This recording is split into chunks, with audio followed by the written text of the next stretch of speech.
నమస్తే, welcome to rainbow media Telugu. Nizamabad rural నియోజకవర్గంలో జరిగిన పంచాయతీ ఎన్నికల్లో కాంగ్రెస్ పార్టీ అభ్యర్థులు తిరుగులేని విజయం సాధించారని, 80% గ్రామాల్లో కాంగ్రెస్ బలపరిచిన అభ్యర్థులే సర్పంచులుగా విజయం సాధించారని రూరల్ ఎమ్మెల్యే భూపత్ రెడ్డి అన్నారు.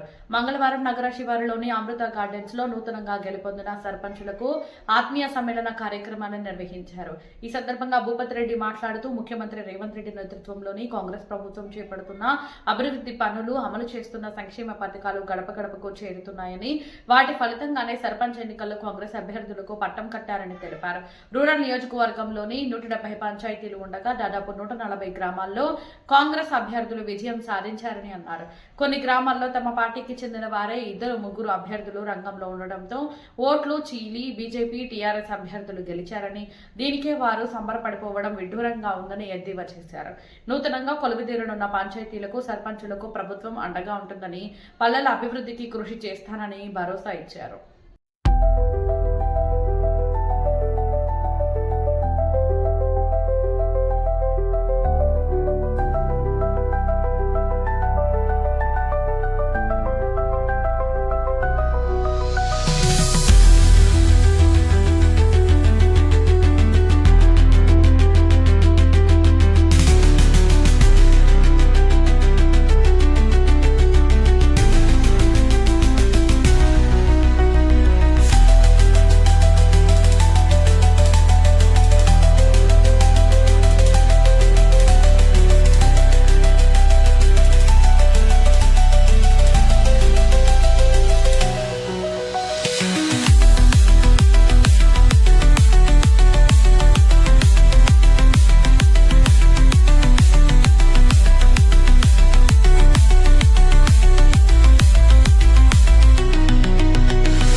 మా 170లో 32 గ్రామ పంచాయతీలు యునానిమస్ అయ్యాయి. ఆ 32లో 32 కూడా మొత్తం కాంగ్రెస్ పార్టీ కైవసం తీసుకోండి. దాంట్లో ఒక 10 గ్రామాలు ఉన్నాయి, తర్వాత 20 తండాలు ఉన్నాయి. అది కాకుండా ఎన్నికలు నిర్వహించినటువంటి దగ్గర 140 గ్రామ పంచాయతీల్లో మరి 30 కాకుండా ఒక 110 గ్రామ పంచాయతీలో కాంగ్రెస్ పార్టీ విజయ చిత్రం ఎగురవేసింది. అంటే దగ్గర 140, 170లో 140 గ్రామ పంచాయతీలను కాంగ్రెస్ పార్టీ కైవసం తీసుకున్నారు. ఇవన్నీ అయితే ఇప్పుడు పడకల్ లాంటి గ్రామాలు కానీ, గర్పల్లి, గన్నారం, చాలా మేజర్ విలేజ్లలో మరి భారీ మెజారిటీ వచ్చింది. పడకలు అయితే 1300 పైన మెజారిటీ వచ్చింది. గర్పల్లిలో 800 పైచిలకు, అదేవిధంగా గన్నారంలో 800 పైచులతో మెజార్టీతో మా కాంగ్రెస్ పార్టీ మద్దతు ఇచ్చినటువంటి అభ్యర్థులు గెలవడం జరిగింది. ధర్మారం కూడా 700 పైన వచ్చింది. చాలా భారీ మెజార్టీతో వచ్చింది. సో ఈ విధంగా ప్రజలు ఇవాళ రేవంత్ రెడ్డి గారి నాయకత్వంలో మరి ఇందిరమ్మ పాలనలో ప్రజాపాలనలో కాంగ్రెస్ పార్టీకి పెద్ద ఎత్తున పట్టం కట్టినటువంటి సందర్భం. ఇది ఒక విధంగా చెప్పాలంటే మన 2 సంవత్సరాల పాలనకు 2 సంవత్సరాల్లో కాంగ్రెస్ పార్టీ చేసినటువంటి సంక్షేమ పథకాలకు అదేవిధంగా అభివృద్ధి పథకాలకు రేవంత్ రెడ్డి గారి నాయకత్వానికి మరి ఇలా ప్రజలు అద్దం పడుతున్నటువంటి సందర్భం. అన్ని రంగాల ప్రజలు, రైతులు, మహిళలు, తర్వాత ముఖ్యంగా యువత వీళ్ళందరూ కూడా ఇలా హ్యాపీగా పెద్ద ఎత్తున 80% దగ్గర 80% ఓట్లు వేసి భారీ మెజార్టీతో కాంగ్రెస్ పార్టీని గెలిపించింది. సో వాస్తవాన్ని అక్కడక్కడ కొన్ని గ్రామాలలో మేము ఓడిపోవడం జరిగింది.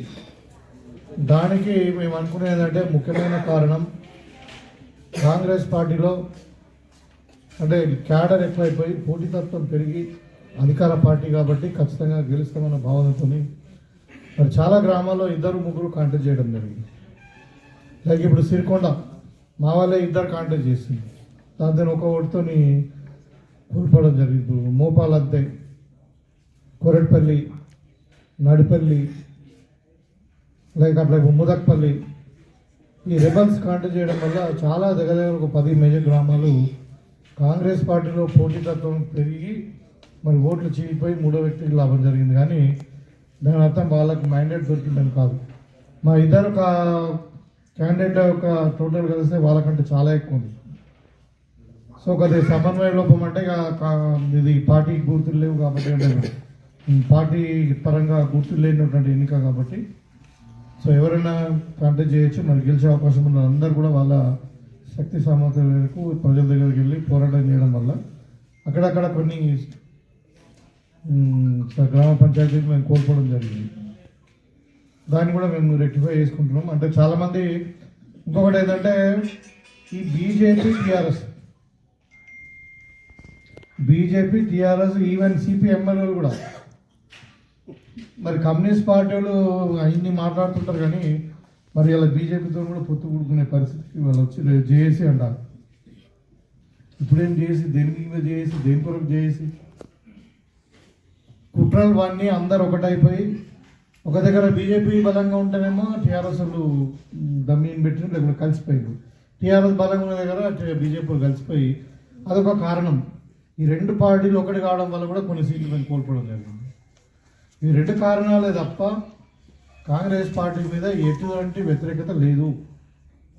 స్పష్టమైన మ్యాండేట్ ఇవ్వాలి. నేను చెప్తాను కదా, మా నియోజకవర్గంలో 75% పైన సర్పంచ్ స్థానాలు మేము కైవసం చేసుకోవడం కాకుండా మిగతా దగ్గర కూడా చాలా తక్కువ మెజారిటీ పోయినాయి. ఇప్పుడు నేను చెప్పిన కదా ఒక ఓటు అట్లా ఇప్పుడు చాలా తక్కువ మెజారిటీ ఉన్నాయి. సో కాబట్టి ప్రజలు 100% కాంగ్రెస్ పార్టీని విశ్వసిస్తూ ఉన్నారు. ఇలా వీళ్ళు గొప్పలు చెప్పుకుంటూ ఉన్నారు. ఇలా టీఆర్ఎస్ వాళ్ళు కానీ కేటీఆర్, రామచంద్రరావు, బీజేపీ వాళ్ళు మేము బాగా గెలిచినాం. మీరిద్దరు కలిస్తే కానీ ఇలా బీజేపీ టీఆర్ఎస్ కలిస్తే 1/3 ఆఫ్ ద సీట్స్ కూడా రాలేదు. మేమే కాంగ్రెస్ పార్టీ 130 గెలిచింది. ఇంకా మిగతా 30 కదా. వీళ్ళు టీఆర్ఎస్ వాళ్ళకి 25 గెలిచింది, వాళ్ళేమో ఒక 10 గెలిచినట్టున్నారు. సో ఈ విధంగా తప్పితే అంటే ఇవాళ క్లియర్గా ప్రజలు కాంగ్రెస్కు మొగ్గు చూపిరు. కాంగ్రెస్ యొక్క సిద్ధాంతాలను, కాంగ్రెస్ యొక్క అభివృద్ధిని, కాంగ్రెస్ యొక్క సంక్షేమాన్ని ప్రజలకు పట్టం కట్టిరు. వీళ్ళంతా కూడా మాట్లాడేదంతా ఏది వాపును ఏదంటే చూడు బల్బును వాపులాగా అంటే వాపును బల్బులాగా చూసుకున్నట్టు ఇద్దరు కలిసి మరి కాంగ్రెస్ పార్టీ ఇద్దరు కాంటాక్ట్ చేయడం వల్ల గెలిచిన సీట్లను వాళ్ళు నేను గెలిచినామని చెప్పుకుంటా ఉన్నారు. అది కూడా నామం మాత్రమే, 20% కూడా గెలవలేదు.